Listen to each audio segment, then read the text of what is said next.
Selamat sore bolo semuanya dimanapun berada.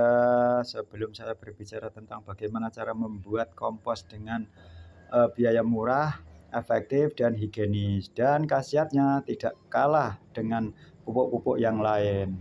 Oke, saya mau menyapa bolo-boloku di sana. Salam sehat, salam semangat, salam sukses dalam beraktivitas. Lanjut ya bolo.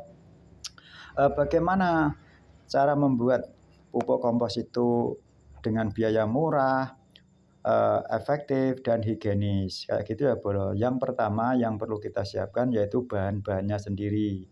Ya, dalam artian bahan itu bisa kita dapatkan dari sampah organik.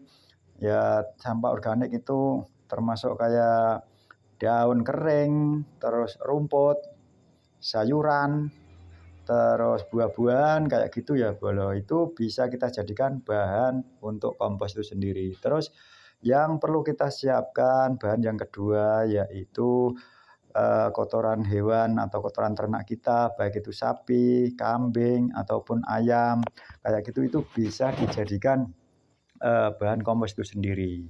Bahan yang perlu disiapkan yang ketiga yaitu air, karena dengan menggunakan air itu bisa menstabilkan kelembapan udara itu sendiri waktu pengomposan kayak gitu ya Bolo. Terus bahan yang keempat yaitu pengisian bahan. Dalam artian pengisian bahan ini bisa menggunakan jerami, terus sekam, itu juga bisa kita gunakan untuk bahan pengisi. Tujuannya apa?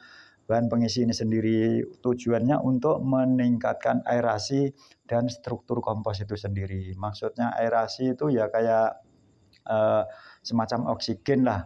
Ya, yang lebih tepatnya ya udara lah, artinya gitu. Biar ada rongga gitu loh maksudnya. Kayak gitu ya Bolo. Tujuannya yaitu tadi biar kelembapan udara itu tetap normal kayak gitu ya Bolo. Terus yang kedua ya, yang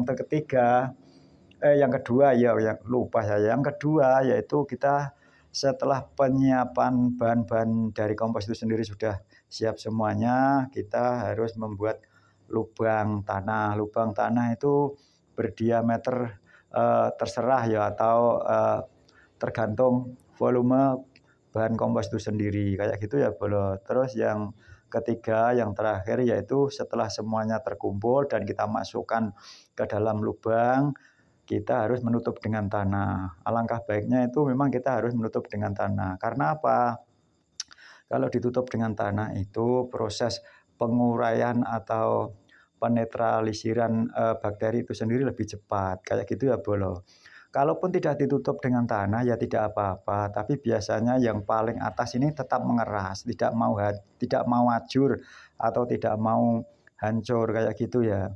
Makanya lebih baiknya itu ya ditutup pakai tanah kayak gitu ya Bolo. Dan kalau teman-teman di sana mungkin ya bisa mencoba apa yang saya praktekkan seperti saya ini, bisa dibuktikan khasiatnya. Dan saya berulang kali membuat kompos seperti ini, sudah bertahun-tahun saya melakukan hal seperti ini karena memang saya tahu manfaat kompos itu sendiri sangat luar biasa kayak gitu ya Bolo.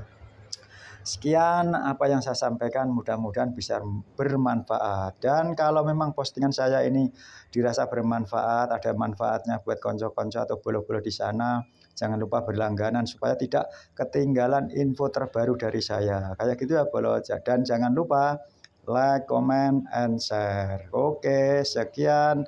Terima kasih.